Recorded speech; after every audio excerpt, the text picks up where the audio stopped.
কাবা ঘরের গেলাফ ধরে কানলেও আপনি আমাকে যে মিথ্যা অপবাদটা দিয়েছেন এটা মাফ হবে না যতক্ষণ না আমি মাফ করছি। কথা কি বুঝতে পারছেন? মনে করেন আপনি আমাকে মিথ্যা একটা অপবাদ দিয়েছেন এবং ধুয়ে রেখে দিয়েছেন একদম মিথ্যা অপবাদ দিয়ে।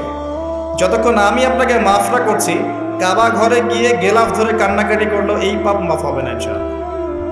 এই অবস্থায় মৌত হলে কি হবে? পরকালে দেখবেন আমি দাঁড়িয়ে আছি আপনার জন্য।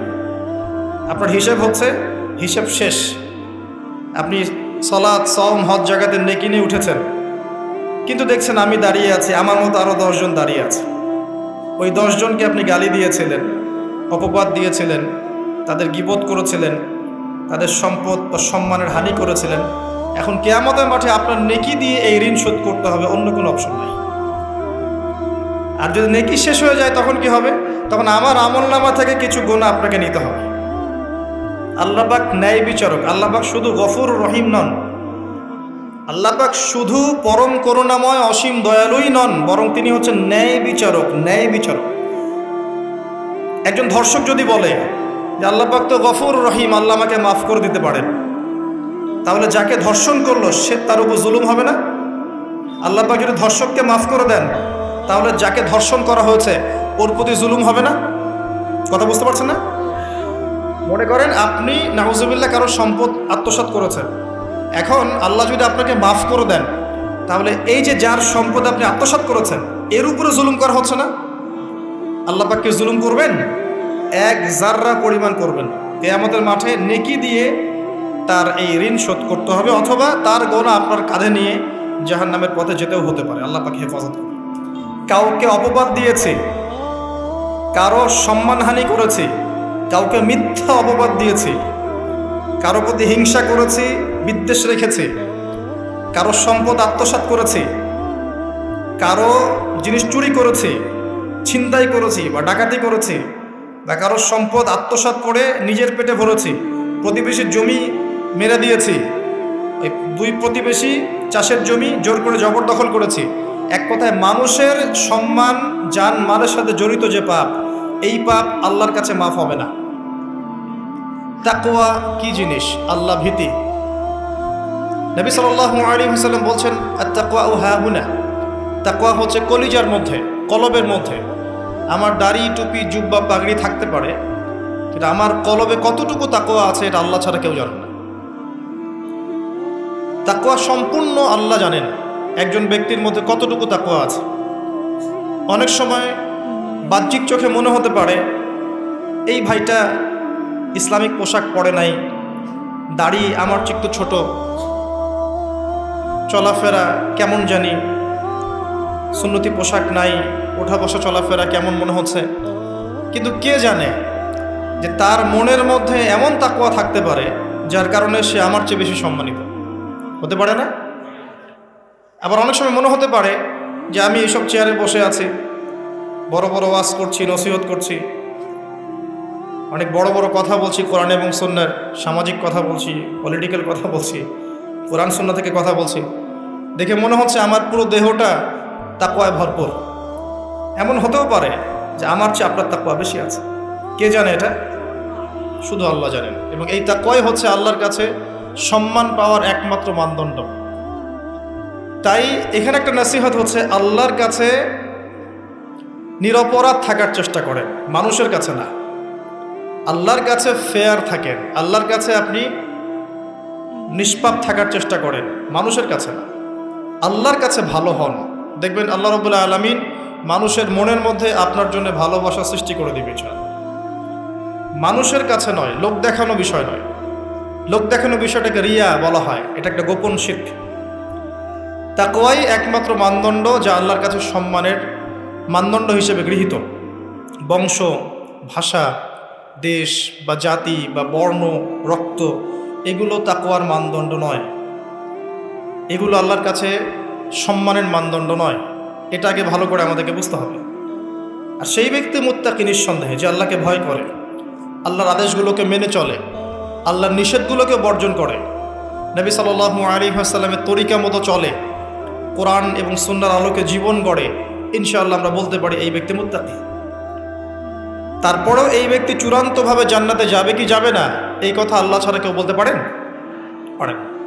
আসেন, উমর রাদিয়াল্লাহু আনহু একজন সাহাবীকে বলছেন, আপনি কি আমাকে বলতে পারেন তাকওয়া কাকে বলে?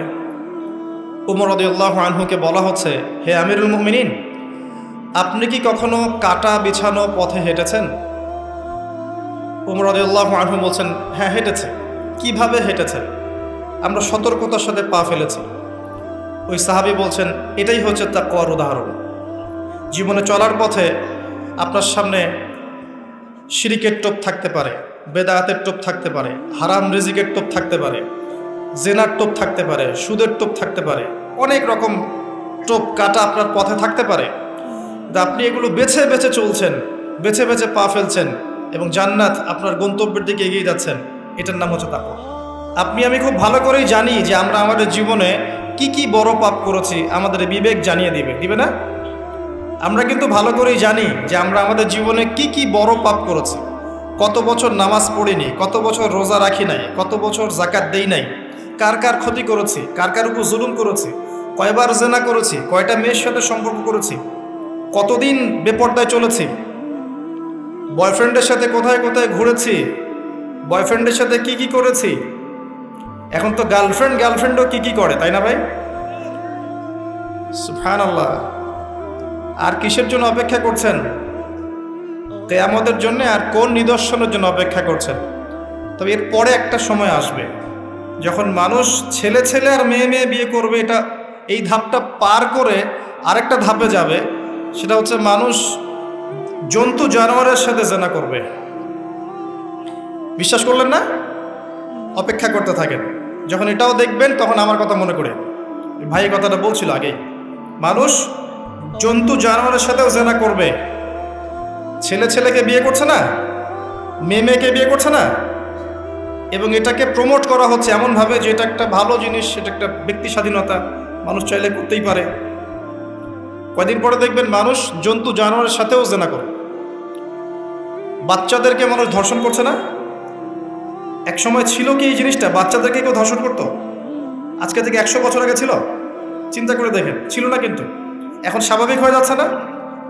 অনেক দেখবেন বাচ্চা এখন ধর্ষিত হচ্ছে। আর যেহেতু এগুলোর বিচার হয় না সুষ্ঠু, ধর্ষক পার পেয়ে যায়। এগুলো কিন্তু এমনি এমনি হয়নি, আস্তে আস্তে এই সময়গুলো আসবে। যাই হোক, আমরা আমাদের ঈমান আমল হেফাজত করি, আমাদের পরিবারটাকে হেফাজত করি। আল্লাহ পাক তৌফিক দান করুন। তো যেটা বলছিলাম, আমরা কিন্তু জানি খুব ভালো করি যে আমরা কি কি পাপ করেছি। এই পাপগুলোকে একটু খাতার মধ্যে লিস্ট করতে হবে। পারবেন? নিজের বড় বড় পাপগুলোকে খাতায় লিস্ট করতে পারবেন? পারা যাবে ইনশাআল্লাহ। ছোটোখাটো পাপের কথা বাদ দেন। ছোটোখাটো পাপ আল্লাহ পাক অজু করলে মাফ করে দেন। অজু করলে পাপ মাফ হয়ে যায়। নামাজের জন্য হেঁটে যাচ্ছেন, পাপ মাফ হয়ে যায়। আপনি এই যে আপনার পায়ের মধ্যে একটা কাটা ফুটেছে, পাপ মাফ হয়ে গেছে। আপনি জ্বর আসছে, আপনার গোনা মাফ হয়ে যাচ্ছে। আপনি মুসাফা করছেন আমার সাথে, আপনার গোনা ঝরে যাচ্ছে, আমার গোনাও ঝরে যাচ্ছে। ছোটোখাটো পাপ মাফের অসংখ্য পদ্ধতি আছে, আল্লাহ পাক দিয়ে দিয়েছেন আমাদের। কিন্তু কবিরা গুনাহ, বড় বড় কবিরা গুনাহ খাঁটি তওবা করা ছাড়া মাফ হবে না। আমি কি বোঝাতে পারছি? কবিরা গুনাহ খাঁটি তওবা না করলে মাফ হবে না। এই রমাজানে আমাদের কবিরা গুনার লিস্ট আমাদেরকে করতে হবে, নিজের আমলনামার লিস্ট নিজেকে করতে হবে। এবং রমাজানে রোজা রেখে সওমরত অবস্থায় আল্লাহকে বলতে হবে, আল্লাহ আমি অমুক পাপ করেছিলাম, আমাকে মাফ করে দাও। আল্লাহ আমি অমুক পাপ করেছি, আমাকে মাফ করে দাও। আল্লাহ আমি অমুক পাপ করেছি, আমাকে মাফ করে দাও। পারা যাবে ইনশাআল্লাহ? আল্লাহর জন্য এক মুহূর্তের ব্যাপার। আল্লাহ পাক আপনার সমস্ত পাপকে নেকি দিয়ে পরিবর্তন করে দিবেন ইনশাআল্লাহ, যদি মুখলেসভাবে আপনি তওবা করতে পারেন। আরেকটা বিষয় থেকে যায়, সেটা হলো মানুষের সাথে জড়িত হক। অনেক সময় দেখা যায় কাউকে গালি দিয়েছি, এই জন্যে সবসময় সতর্ক থাকবেন আপনার যারা, যেন মানুষের হক নষ্ট না হয়। মানুষ আপনাকে গালি দেখ, থাপ্পড় মারুক, জমি আত্মসাৎ করে ফেলুক, হক নষ্ট করুক, কি করে করুক, আপনি তারটা করতে চান না। যারা করছে আপনি লাভবান। আপনি কেমন করে লাভবান? আপনি অসংখ্য নেকি পাচ্ছেন, আপনি জানছেনও না। যেই আপনার বিরুদ্ধে মনে করেন আপনি নিষ্পাপ, আপনি মাজলুম, আপনি কোনো অন্যায় করেন নাই, আপনার বিরুদ্ধে জুলুম করা হচ্ছে, অপবাদ দেওয়া হচ্ছে, আপনাকে আন্ডারএস্টিমেট করা হচ্ছে, ইত্যাদি ইত্যাদি। আপনি বসে বসে নেকি পাচ্ছেন, বসে বসে নেকি পাচ্ছেন, এবং পরকালে কিয়ামতের মাঠে উঠে দেখবেন অসংখ্য নেকি অটোমেটিক আপনার আমলনামায় চলে আসবে। তখন তারা আফসোস করবে দুনিয়াতে এই কাজগুলো না করে ভালো কিছু করলে ভালো হতো। যাই হোক, মানুষের সাথে জড়িত পাপ আল্লাহর কাছে মাফ হবে না। এই কারণে এই রমজান মাসে ওই লিস্টের মধ্যে থাকবে আমি কার কার ক্ষতি করেছি, থাকবেই। কিন্তু যতটুকু মনে পড়ে লিখে ফেলবেন, সুযোগ থাকলে সেটা ফেরত দিয়ে দিবেন। যদি সুযোগ না থাকে ক্ষমা চেয়ে নেবেন, যদি সেই সুযোগও না থাকে তার পরিবারের কাছে ক্ষমা চেয়ে নেবেন, যদি সেই সুযোগও না থাকে তার পক্ষ থেকে সদকা করে দিয়ে পারা যাবে ইনশাল্লাহ। সেই সুযোগও নাই, তাহলে হাতটা তুলে তার জন্য দোয়া করবেন, আল্লাহ আমি আমার অমুক ভাইকে মিথ্যা অপবাদ দিয়েছিলাম, আল্লাহ তুমি তাকে মাফ করে দিও। আশা করা যায় আপনার গুনাহ আল্লাহ মাফ করে দিবেন ইনশাআল্লাহ। আসুন, রমজানের প্রথম কাজ এইটা, গুনার লিস্ট করা। একটু ধৈর্য ধরে বসেন, আমি অনেক ক্লান্ত, অনেক লম্বা সফর করে আসছি, এই জন্য আস্তে আস্তে কথা বলছি আর কি। তবে ইনশাআল্লাহ আজকে আমরা রমজানটাকে কিভাবে কাটাবো এবং কোরআনময় করে কিভাবে কাটাবো কিছু উপকারী কথা আপনাকে বলবো ইনশাআল্লাহ তাআলা। আল্লাহ পাক আমাদেরকে আমল করার তৌফিক দান করুন। প্রথম কাজ পাপের লিস্ট করা, তারপরের কাজ হচ্ছে তওবা করা।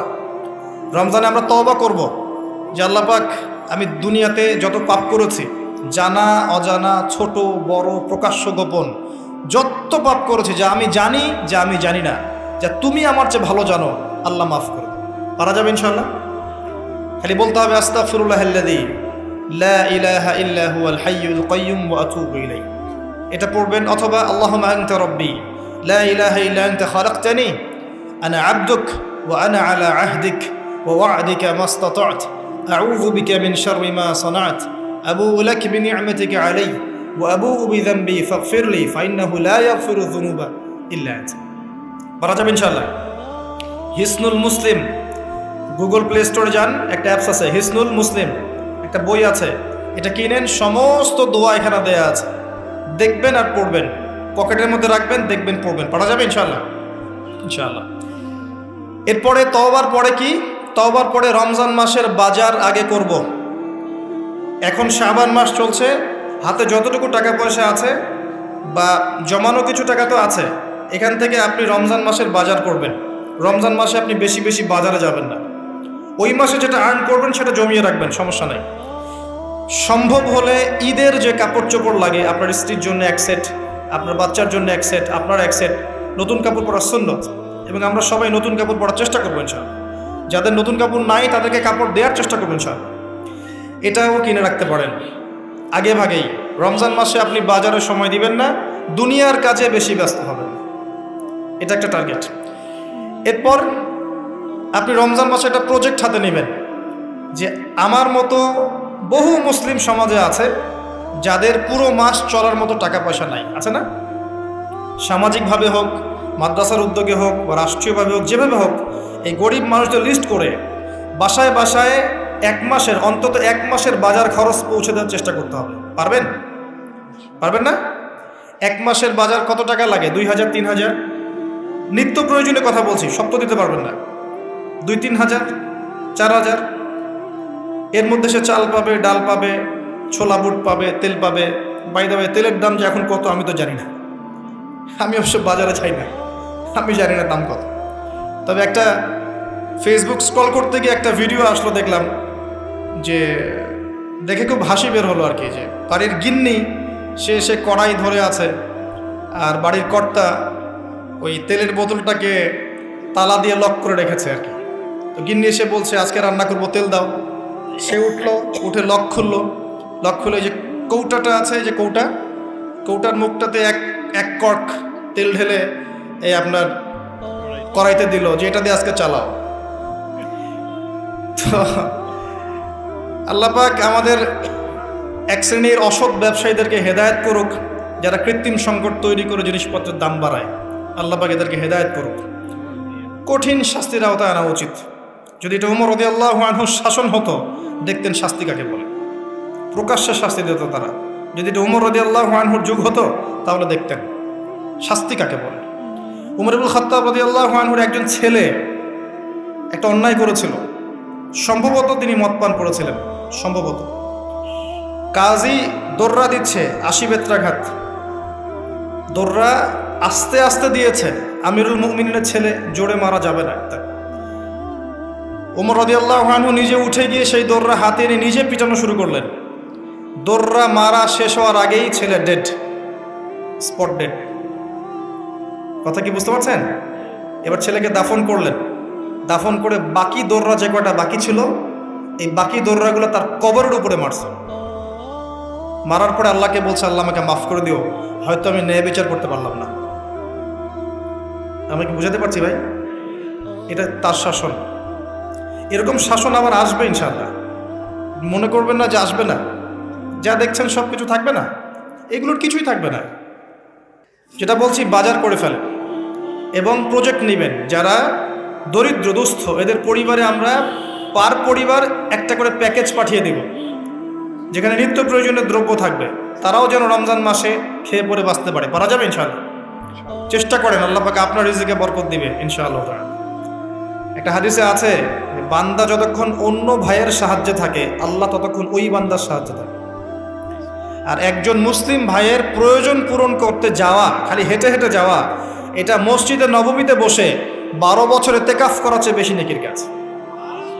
এগুলো আমরা হয়তো বুঝি না, মনে করি তার সাথে যাব, আমার তো সময় নষ্ট হচ্ছে। আপনি 12 বছর ইতিকাফের নেকি পাচ্ছেন, তাও যে কোনো মসজিদে না, নববী মসজিদে। সুবহানাল্লাহ। রমজানে আর কি করবেন?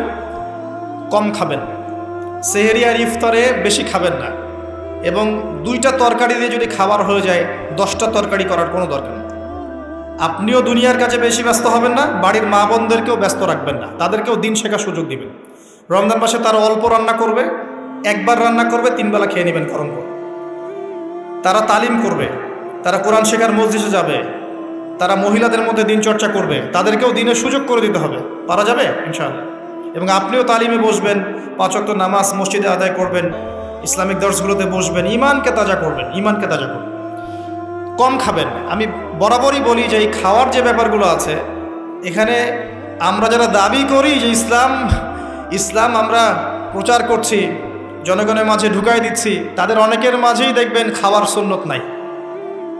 কথা বুঝতে পারছেন না? বড় বড় কথা বলার পরে খাওয়ার টেবিলে খালি বসায় দেন, দেখবেন সব শেষ, 7 পেট খেয়ে শেষ করে ফেলছে। খাওয়ার সুন্নত ওই কোরআনে আছে, হাদিসে আছে, প্র্যাকটিক্যালি নেই। নবীজি কি বলেছেন? খেতে হলে, যদি খেতেই হয়, তাহলে 1 ভাগ পেটের 1 ভাগ, আরেক ভাগ পানি, আরেক ভাগ ফাঁকা। কি চাচ্ছেন সব লেখা আছে। এটাই ইসলাম, যেখানে প্রতিটা বিষয়ের সমাধান আছে, খুঁটিনাটি সব কিছু আছে। আমরা অমুসলিম ভাই বোনদেরকে অনুরোধ করব, জীবনটাকে নিয়ে ভাবুন এবং কোরআন সুন্নাহকে একবার নিরপেক্ষভাবে পড়াশোনা করেন। এরপর যদি আপনার মনে হয় মন থেকে, হ্যাঁ, কোরআন এবং সুন্নাহয় সব কিছুর সমাধান আছে, নিঃসন্দেহে এটা এক আল্লাহর পক্ষ থেকে মনোনীত দিন, আর দেরি করবেন না, ইসলাম কবুল করে ফেলুন। আল্লাহ পাক তৌফিক দান। বলা যায় না তাদের দ্বারা আল্লাহ পাক আমাদের চেয়ে অনেক বেশি খেদমত নিতে পারেন। আল্লাহ পাক এটা বলেছেন, ওয়া ইন তাতাওয়াল্লাউ, হে মুসলিমরা, তোমরা যদি মুখ ফিরিয়ে নাও, আল্লাহর দায়িত্ব পালন না করো, আমানতের খেয়ানত করো, ইস্তাবদিল কওমান গায়রাকুম, আল্লাহ পাক অন্য কওমকে তোমাদের জায়গায় নিয়ে আসবেন, সুম্মা লা ইয়াকুনু আমসালাকুম, তারা তোমাদের মতো অপদার্থ হবে না।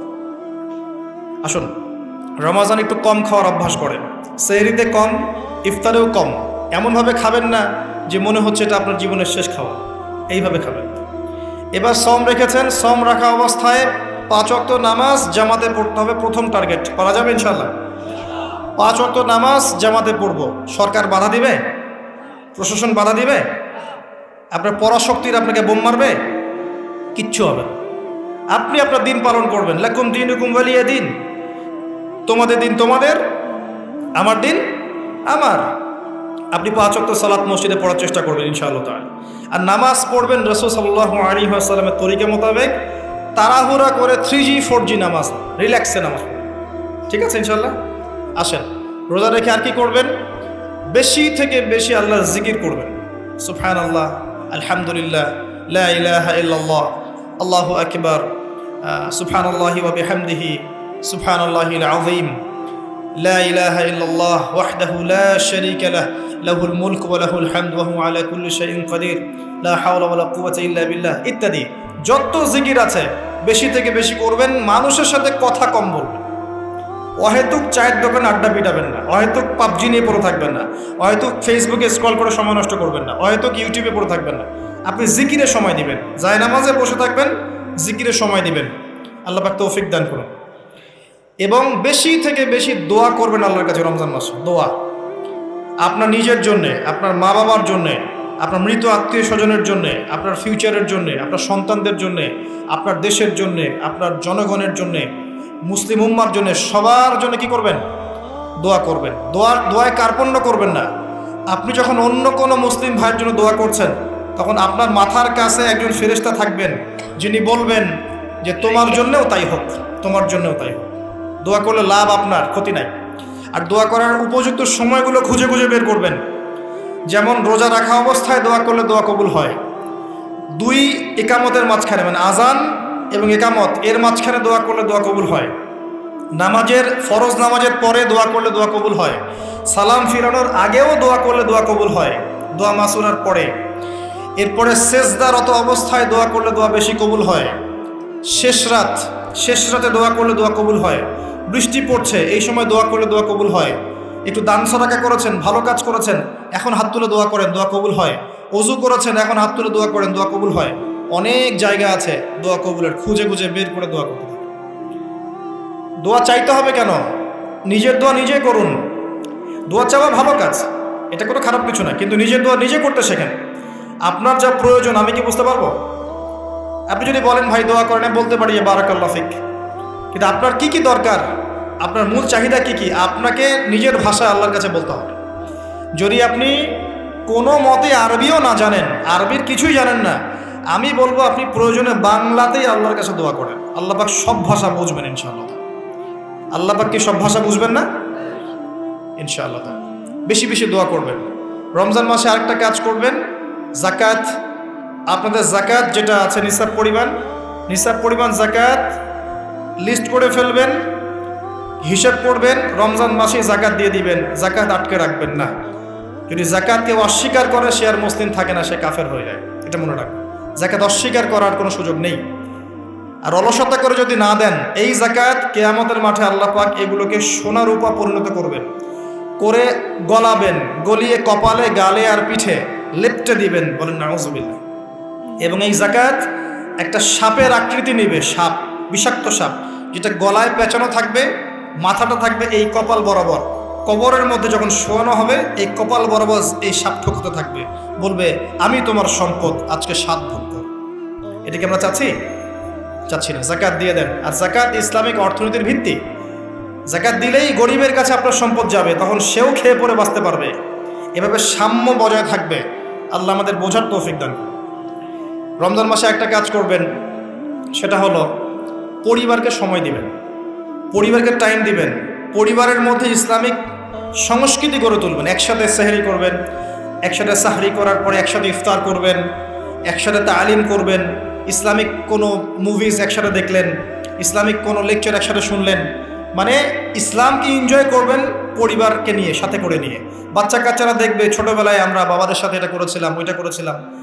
ইফতার বানাচ্ছেন বাসায়, বাচ্চাদেরকে ইনভলভ করবেন, বাচ্চাদেরকে রোজা রাখতে উৎসাহিত করবেন, ওদেরকে নবীদের গল্প শোনাবেন, ইসলামিক কালচারে বড় করবেন। দেখবেন পরিবারের মধ্যে শান্তি ও রহমত নেমে আসবেন। পারা যাবে ইনশাআল্লাহ। রমজান মাসে আরও একটা কাজ করবেন, সাদাকাতুল ফিতর দিয়ে দিবেন। এটা সম্পর্কে আলেম ওলামারা আপনাদেরকে বলবে খুতবা ইনশাআল্লাহ, আমি আগেই বলে রাখলাম, সাদাকাতুল ফিতর দিয়ে দিবেন। রমজান মাসে আরেকটা ইম্পর্টেন্ট কাজ আছে, সেটা হলো যে আমাদের সমাজে অনেক এতিম থাকে, বিধবা থাকে, নিঃস্ব অসহায় মানুষ থাকে। এই মানুষগুলোর পাশে দাঁড়ানোর চেষ্টা করবেন। বেশি থেকে বেশি দান সাদাকা করবেন। যতটুকু সামর্থ্য আল্লাহ দিয়েছেন, আপনি বেশি থেকে বেশি দান সাদাকা করবেন। এভাবে ইনশাআল্লাহ আপনি রমজানটাকে উপলব্ধি করতে পারবেন, এনজয় করতে পারবেন। আপনার সালাতের মাধ্যমে, আপনার সিয়াম রাখার মাধ্যমে, দোয়া করার মাধ্যমে, জিকির করার মধ্য দিয়ে, পরিবারের সাথে এনজয় করার মধ্য দিয়ে দেখবেন আপনি আত্মশুদ্ধি অর্জন করতে পারছেন। আরেকটা কাজ, রাতের বেলা তারাবি সালাত, রাতের বেলা তারাবি মসজিদে জামাতে পড়ার চেষ্টা করবেন। এবং সবচেয়ে সুললিত কণ্ঠে যিনি তেলাওয়াত করতে পারেন তাকে ইমাম বানাবেন। নামাজটা এনজয় করা যায় যেন। রুকু করলে সেজদা পাই না, এমন নামাজ দরকার নাই। আমার কথায় মন খারাপ করছেন? রুকু করলে সেজদা পাই না, এমন নামাজের দরকার নাই। ধীর স্থিরভাবে নামাজ পড়েন, মধ্যম পন্থায় নামাজ পড়েন, সুললিত কণ্ঠে তেলাওয়াত করেন, ওই মক্কার তারাবি দেখেন, মদিনার তারাবি দেখেন, অনেক সুন্দর তারাবি হয়। রাকাত সংখ্যা নিয়ে ঝগড়া করেন না। সামনে একটা ঝগড়া আসবে, 20 রাকাত না 8 রাকাত, তারপরে আবার ঝগড়া আসবে ঈদের তাকবীর কতটা, ঝগড়ার তো শেষ নাই। আস্তে আস্তে আস্তে আস্তে ইসলামের বিরোধী শক্তি যারা, তারা বিশ্বের নেতৃত্বে দেওয়ার আসনে চলে গেছে, আর আমরা আপোষে এই মারামারি কাটাকাটি ঝগড়া নিয়ে পড়ে আছে। বিশ্বাস করছেন? এই হচ্ছে বাস্তবতা। কে কার গীবত করবে, কে কাকে অপবাদ দিবে, কে কার উন্নতি দেখে টেনে নামাবে, কে কাকে হিংসা করবে, কোন দলকে কাদা ছড়াছড়ি করবে, কোন আলেমকে, কোন বক্তাকে, এগুলো চলছে সমাজে। আর ইখতিলাফি মাসআলাগুলোকে নিয়ে আমরা এতটা সময় নষ্ট করেছি, এই সময়ে ইসরায়েল 70 বছর এগিয়ে গেছে। কথা বুঝতে পারেন না মনে হয়।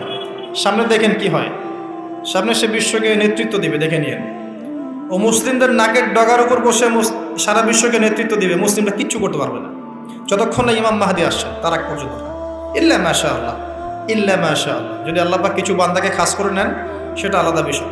মানে এখনও এই পৃথিবীতে এমন কিছু বান্দা আছে যারা কশ্চিনকালেও জালেমের সামনে মাথা নত করবে না, যারা হকের উপর থাকবে, যারা ইসলামের বিরোধী শক্তিকে ছাড় দিবে না, এমন বান্দাও পৃথিবীতে আছে। তাদের কথা ভিন্ন। বেশিরভাগ মুসলিমই লাহুম কুলুবুন লা ইয়াফকাহুনা বিহা, এরকম পর্যায়ে পড়ছে। হৃদয় আছে, উপলব্ধি করে না, চোখ আছে দেখে না, কান আছে শোনে না। এগুলোর ইখতিলাফ বাদ দিয়ে আপনি স্থিরভাবে নামাজের রাকাত সংখ্যা না, আপনি কোয়ালিটি বাড়াবেন। নামাজটা কত সুন্দর হচ্ছে, এটা একটা ফ্যাক্ট। এবং তারাবির নামাজটাকে এনজয় করেন। খতম হবে কোরআন, আমরা কোরআনকে এনজয় করবো ইনশাআল্লাহ। এরপরেও শেষ রাত্রে আপনি চেষ্টা করেন নিজে ওঠার জন্য পরিবারের লোকজনকে ওঠানো, আসো 2 রাকাত নামাজ পড়ি, আসো 4 রাকাত নামাজ পড়ি। সেহরি করার 1 ঘন্টা আগে ওঠা যাবে না?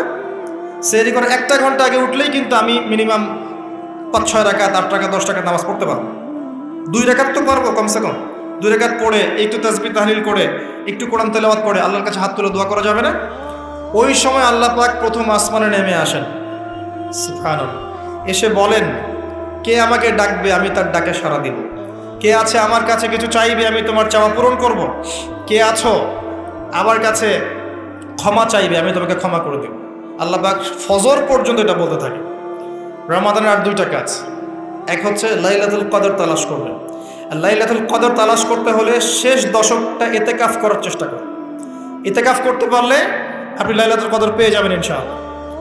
স্পেসিফিকলি বলা নাই 27শে রমজানই লাইলাতুল কদর হবে, স্পেসিফিকলি বলার সুযোগ নাই, মিস হতে পারে।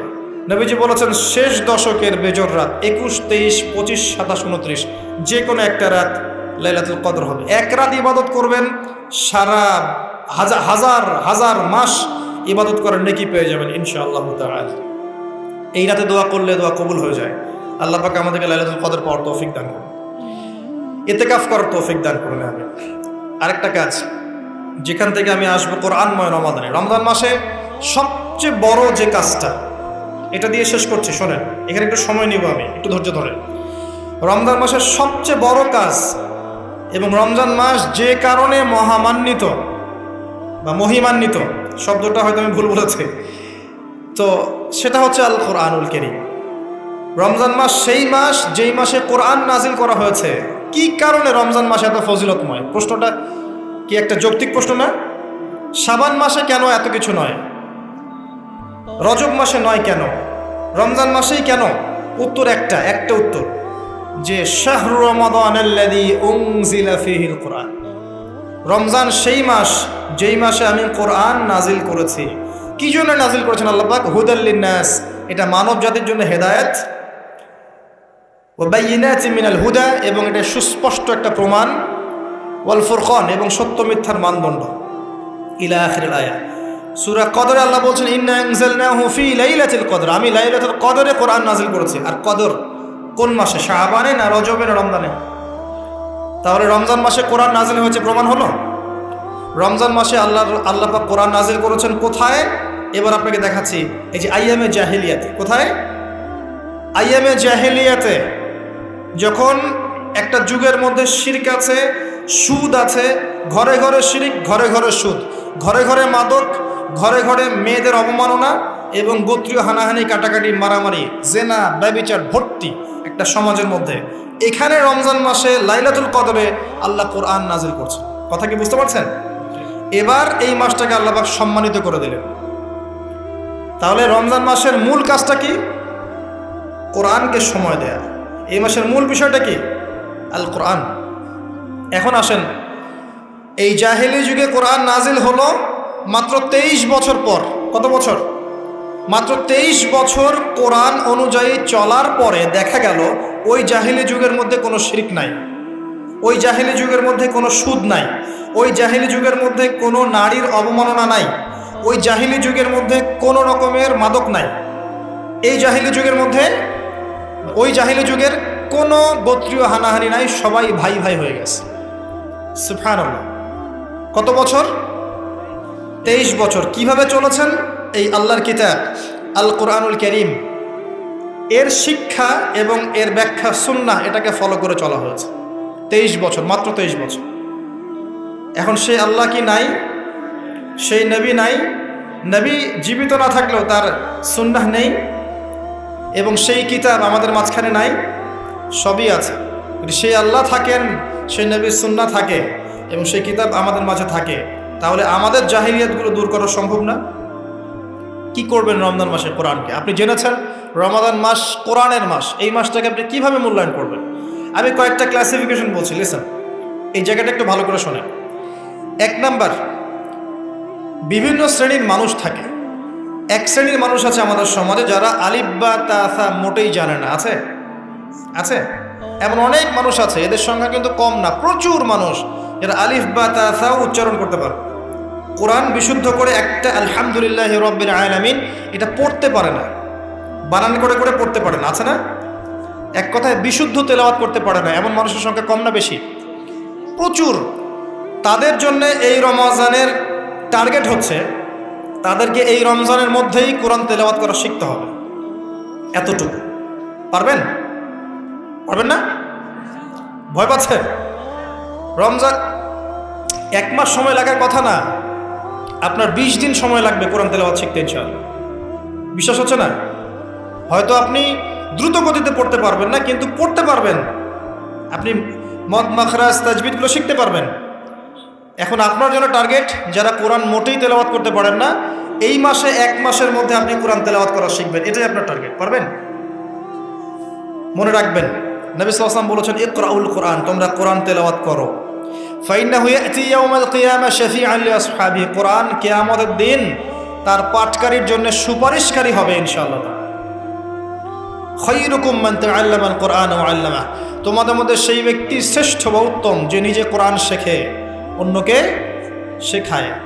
আরো হাদিস এসেছে, নবী সাল্লাল্লাহু আলাইহি ওয়াসাল্লাম বলেছেন আল্লাযী ইয়াকরাউল কোরআন ওয়া হুয়া মাহিরুম বিহি, যে ব্যক্তি কোরআন তেলাওয়াত করে এবং তার উপরও দক্ষ হয়, মা'আস সাফারাতিল কিরামিল বাররা, সেই ব্যক্তি সম্মানিত ফেরেশতাদের সাথে হাসর করবে ইনশাআল্লাহ।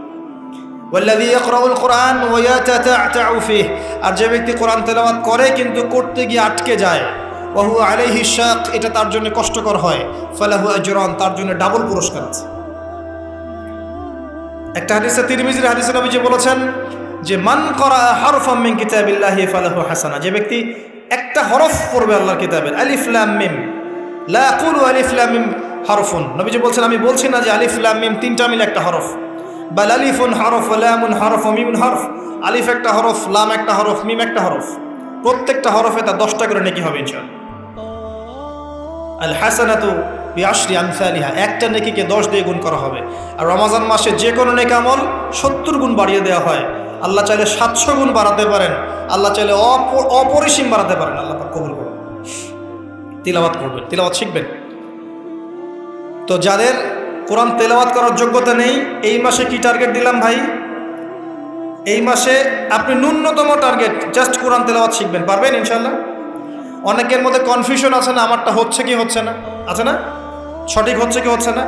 আপনিও এই টার্গেটে থাকেন, আপনি এই মাসে কোরআন আবার তেলাওয়াত করা শিখবেন। কিভাবে শিখবেন? মাদ্রাসায় কোর্স করানো হবে, আপনি মাদ্রাসায় যাবেন। অনলাইনে যদি কোর্স করায় কেউ, অনলাইনে কোর্স করবেন, অথবা বাসায় একটা আরবি শিক্ষক নেবেন, অথবা মসজিদ ভিত্তিক এই মাসব্যাপী কোরআন শিক্ষার কার্যক্রম চালু করবেন। করা যাবে? ইনশাআল্লাহ এটা উচিত রাষ্ট্র থেকে চালু করে দেয়া, মাসব্যাপী কোরআন শিক্ষার কার্যক্রম। এটা করতে পারলে সবচেয়ে ভালো হতো। এদেশ থেকে যত মহামারীর ভাইরাস সব চলে যেত। বিশ্বাস করেন না? কোরআনের বরকতে সব বিপদ আপদ কেটে যেতে পারে।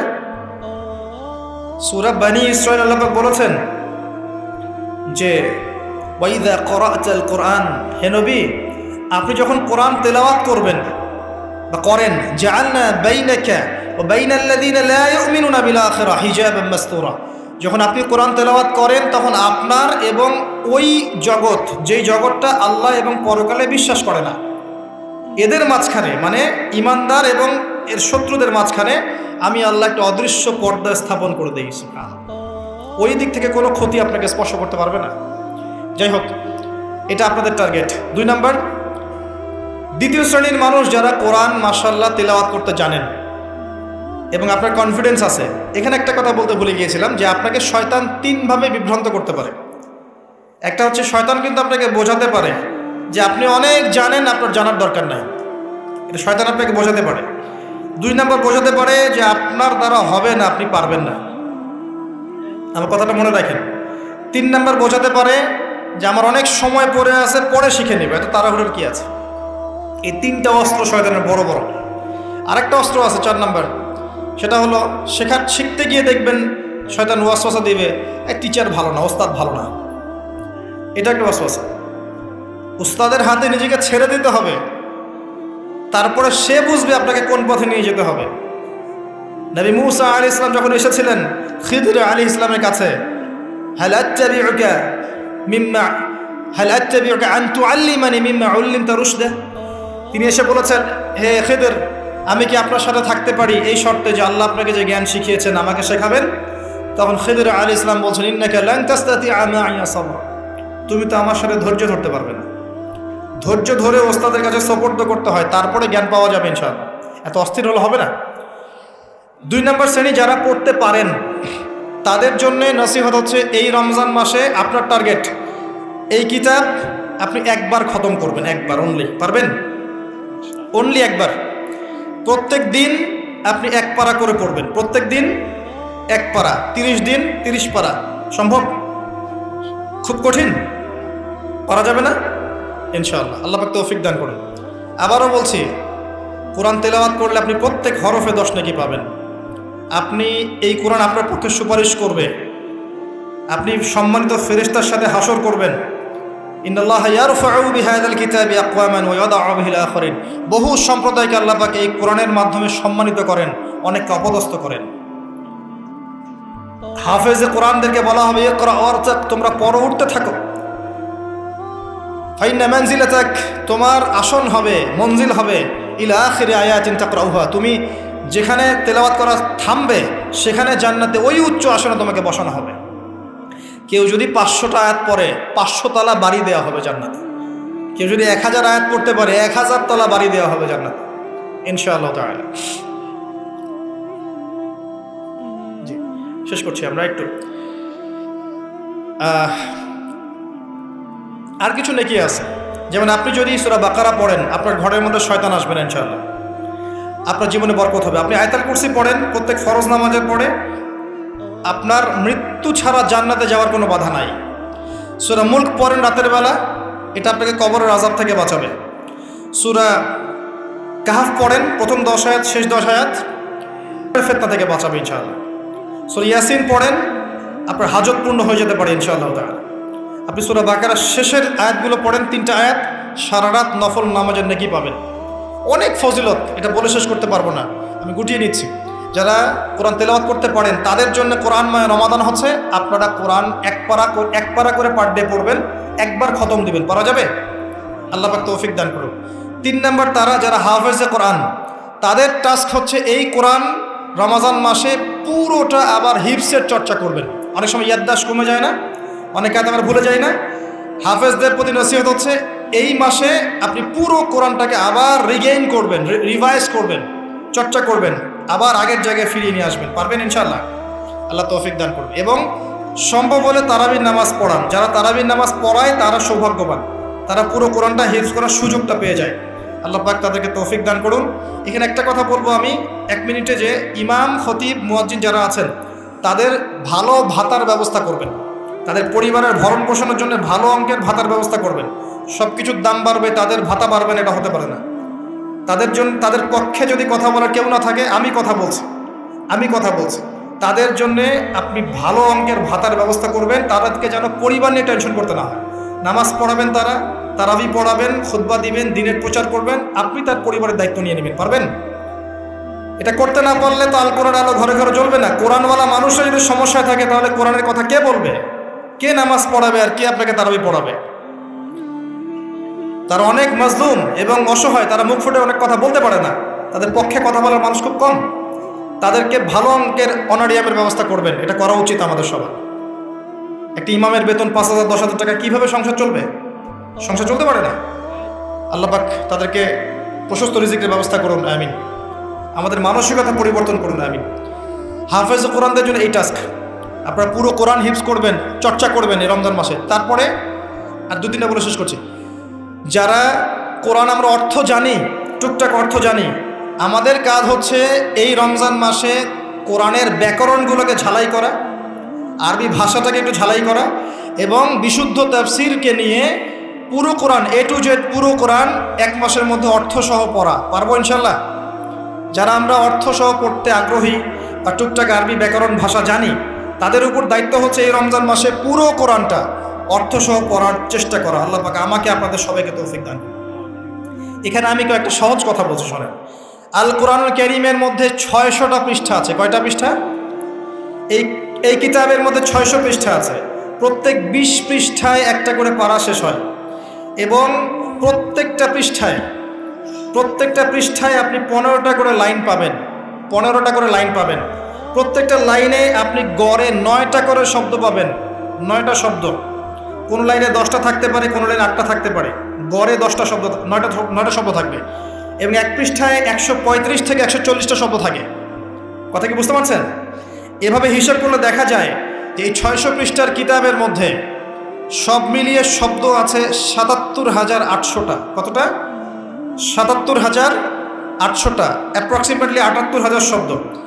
কিন্তু সুসংবাদ হচ্ছে এই সমস্ত শব্দগুলোই নতুন নতুন শব্দ নয়, বরং এই শব্দগুলো বের হয়েছে মাত্র 4,500 শব্দ থেকে।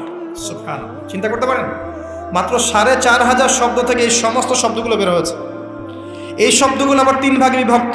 একগুলো হচ্ছে নাউন্স বা বিশেষ্য বা ইসম, একগুলো হচ্ছে ফেল বা ক্রিয়া, একগুলো আছে হরফ বা প্রিপোজিশন বা অব্যয়, এই টাইপের। এর মধ্যে মাত্র 200 থেকে 300টা মাজদার যদি আপনি জানেন, এবং একটা শব্দ থেকে অনেকগুলো শব্দ তৈরি করার এই ব্যাকরণের টেকনিকটা যদি শিখতে পারেন, আপনি ইনশাআল্লাহ তাআলা অল্প সময়ের মধ্যেই দেখবেন আল কোরআনের মিনিমাম অর্ধেক অর্থ আপনি বুঝতে পারছেন। এটা এত সহজ, আলহামদুলিল্লাহ। অনেকে বলবেন যে এটা তাকে শুনি নাই। নতুন নতুন মেথড আসছে না? FM মেথড, এই মেথড, সেই মেথড আসছে না? আরবি ভাষা নিয়েও চর্চা হয়, মেথড বের হয়। আরবি ভাষা নিয়ে, কোরআন নিয়েও অনেক গবেষণা চলছে, এবং নতুন নতুন অনেক কোর্স এবং বই লঞ্চ হচ্ছে। এগুলো ঘাটাঘাটি করেন, আপনি দেখবেন যে কোরআনটাকে আল্লাহ পাক সহজ করেছেন। আল্লাহ পাক এটাই বলেছেন, ওয়ালাকাদ ইয়াসসারনাল কোরআন লিযিকরি ফাহাল মিন মুদ্দাকির। কোরআনকে আমি বোঝার জন্য সহজ করেছি, কেউ কি আছো উপদেশ গ্রহণকারী? আপনি এই ব্যাকরণগুলো শেখেন। আমি একটা ওয়েবসাইটের নাম বলে দিচ্ছি, www.understandquran.com। দেখেন, এখানে সব ভিডিওসগুলো দেওয়া আছে। সময় নেই, খালি দেখেন। ইংরেজি ভাষায় দেওয়া আছে, উর্দু ভাষায় দেওয়া আছে। আপনি বুঝবেন, সহজ উর্দু, সহজ ইংরেজি, আপনি পারবেন ইনশাআল্লাহ তাআলা। একটু সময় দেন, 6টা মাস, 1টা বছর সময় দেন, আপনি ইনশাআল্লাহ আল কোরআনের মিনিমাম 60 থেকে 70% অর্থ করতে পারবেন ইনশাআল্লাহ তাআলা। বাকি যেগুলো পারবেন না, সেগুলো একটু কঠিন, সেগুলো আপনাকে আরও উচ্চ লেভেলের বই পড়তে হবে, আলেম ওলামার কাছে গিয়ে পড়ে থাকতে হবে, গ্রামার শিখতে হবে, ব্যাকরণগুলো শিখতে হবে। আস্তে আস্তে আস্তে আপনি পারবেন ইনশাআল্লাহ। শুধু সূরা ফাতিহাতে যে কয়টা শব্দ আছে, 19টা 20টার মতো শব্দ থাকতে পারে। এই শব্দগুলো কোরআনে ঘুরে ঘুরে এসেছে প্রায় 7,800 বার। কতবার? 7,800 বার। এই শব্দগুলো আলহামদু লিল্লাহি মালিক আর রহমান আর রহিম ইয়াকা ওয়া না'বুদু নাস্তাইন, এই শব্দগুলো ঘুরে ঘুরে কোরআনে এসেছে প্রায় 7,800 বার। আপনি সূরা ফাতিহার অর্থ জানেন, অর্থ হচ্ছে আপনি কোরআনের 7,800টা অর্থ জানেন। মজা করে শেখেন, এনজয় করে শেখেন। দেখবেন অনেক কোর্স আছে, এগুলো ঘাটেন, আলেম ওলামার কাছে যান, কম্বাইন্ড করেন, চর্চা করেন, আপনি পারবেন ইনশাআল্লাহ। পারবেন এটা হতে পারেন, আপনি পারবেন, আপনার দ্বারাই হবে ইনশাআল্লাহ তাআলা। আল্লাহ পাক কবুল করুন। তাই যারা আমরা টুকটাক আরবি ব্যাকরণ শিখতে পারি বা জানি বা চর্চা করি, তাদের উচিত রমজান মাসে এটাকে চর্চা করা এবং শুরু থেকে শেষ পর্যন্ত অর্থটা পড়া। যেটা আপনার কাছে বিশুদ্ধ তাফসির মনে হয়, হোক মারিফুল কোরআন বা ইবনে কাসির বা জালালাইন, যেটা আপনার কাছে ভালো লাগে সেটা নেন বা একাধিক তাফসির নেন। প্রতিদিন এক পারা করে আপনি অর্থ পড়ার চেষ্টা করেন। ইনশাআল্লাহ এক মাসে একবার কোরআনের অর্থ পড়া যাবে ইনশাআল্লাহ তাআলা। আল্লাহ পাক আমাদের সবাইকে আল কোরআনের অর্থ বোঝার তৌফিক দান করুন, আমিন। এরপরে আমরা কোরআনের আদেশ এবং নিষেধগুলোকে রমজান মাসে মানব। সমস্ত কোরআনের আদেশ মানার চেষ্টা করব। নামাজ হোক, রোজা হোক, হজ জাকাত হোক, আপনার সত্য কথা বলা, পিতামাতার খিদমত করা, প্রতিবেশীর হক, সমস্ত সৎ বিষয়গুলো আমরা করার চেষ্টা করব ইনশাআল্লাহ তাআলা। একই সাথে কোরআনে যত নিষেধ করা আছে, যত হারাম নিষেধ করা আছে, শিরিক করো না, বেদাত করো না, হারাম খেও না, চুরি করো না, সুদ খেও না, জেনা করো না ইত্যাদি, এগুলো ছেড়ে দেবো ইনশাআল্লাহ। আল্লাহ পাক তৌফিক দান করুন। এবং সর্বশেষ কথা, এই রমজান মাসকে কোরআনময় করতে হলে কোরআনের দাওয়াত আমাদের সবার ঘরে ঘরে পৌঁছাতে হবে। কোরআনের দাওয়াত কিভাবে ঘরে ঘরে পৌঁছাবেন সেটার ফিকির আপনারা করেন। মসজিদ ভিত্তিকভাবে, মাদ্রাসা